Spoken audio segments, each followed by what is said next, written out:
Hi, I'm Margaret Peterson Haddix, the author of many books for kids, including my newest series, the Greystone Secrets series, which begins with The Strangers and then also continues with The Deceivers, the second book, which is about to come out, and then there will be a third book coming fairly soon as well.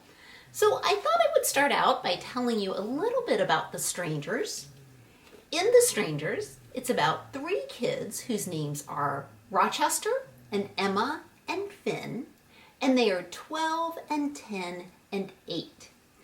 And they come home from school one day, and usually when they arrive home from school, their mother is right there right away, very eager to see them because she works from home and she's always glad when they arrive. On this particular day, though, she does not greet them at the front door as usual. But they can hear that there is something going on in the kitchen. So they go into the kitchen and they look, and she is there, but she still does not pay them any attention whatsoever. She is just staring, fixated at her laptop. So they go over and they look at what she's staring at, and she is watching a news report about three kids in a totally different state who have just been kidnapped. And the kids who are kidnapped are named Rochester and Emma and Finn. And they are 12 and 10 and 8. And they even have the exact same birthdays as Rochester and Emma and Finn. And the next thing that happens is the next morning, the mother gets them up and says, "Oh, I just found out I have to go away on a business trip. Bye." And the kids are pretty sure that this business trip that their mother has to go away on has something to do with the kidnapped kids that they just found out about. And they are right. There is something that is connected there. But of course, I would not tell you what it was because it's much better to read the book and find out for yourself. I'm very sorry that all of you are having to stay home right now because of the coronavirus, but I do thank you for doing that because, as I understand, it's keeping all of us safe. And so I thought I would kind of tell you some information connected to both this book, and also, as I was thinking about it, I realized that although coronavirus was definitely not an issue when I was a kid, I did have an experience somewhat like this. Because when I was in 8th grade, there was a very bad blizzard, and so there was no school for an entire month. The entire month of February, we all stayed home. And it's funny to think about this now, because in my memory, that was one of my favorite parts of my childhood. Because it just seemed like it was free time to read books and play ping pong with my brothers and my sister. My parents actually let us put up a ping pong table right in the middle of our living room. I think they realized that we would just be way too energetic otherwise. And it was a good way to get our energy out. And so, I look back on that now and I think that was so much fun. So I hope that you guys are managing to have a way to find fun in the midst of all this. I can tell you that when my parents look back on that particular period of time, they do not remember it fondly. My mother says that because there were 4 of us kids, plus her and my dad, all she did that whole month was feed people, because every time she turned around, somebody was hungry or the kitchen needed to be cleaned up. I think we did help her some. I hope we did. So I hope you were also helping your parents with all of those types of things. My dad was also very worried about his livestock. He had hogs and cattle that he had to take care of while it was very cold and the snow made it worse.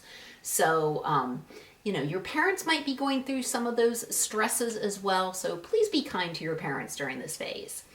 I thought, though, that I would share with you some of the things that my brothers and sister and I did to get through things, as well as reading a lot and playing ping pong.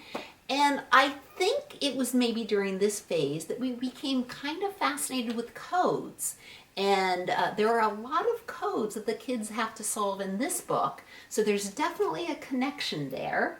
One of the codes that my brothers and sister and I tried a lot was a lemon juice code, because we had read that if you dipped a toothpick in lemon juice and then wrote on paper with the lemon juice. When it dried, it would become invisible, which, as you can see, that has happened on this paper.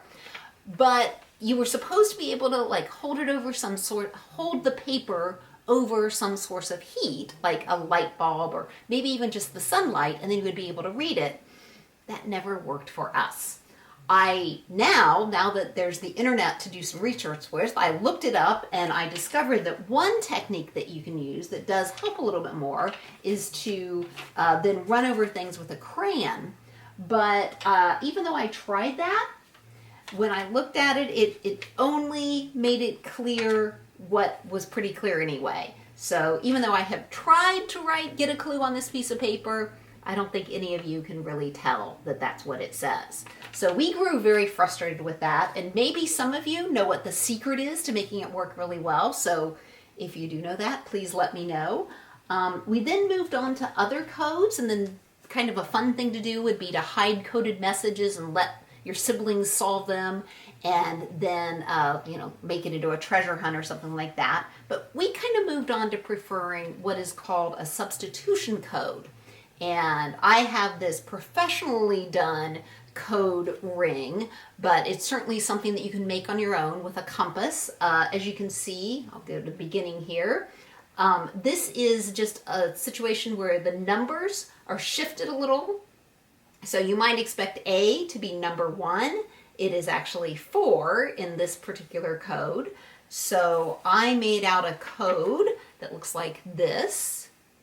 And maybe some of you can solve it looking at it. I kind of will guide you through it. Number 7 corresponds to a D.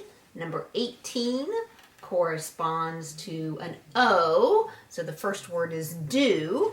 And I'll make it very simple. I also went ahead and solved the whole thing for you. So this is, do try this at home, that it might be a fun activity for you. I also think that you can make up some codes of your own and see if your siblings, if you have siblings, can solve them, or maybe you want to correspond with your friends over text or something like that and kind of work them out. I mean, one of the nice things right now is that maybe you just have extra time to do some fun things that you've not been able to do before. So if you can look at things that way, it might help a little bit. And so I'm going to leave you with an extra code and see if you can solve this. So here is the code.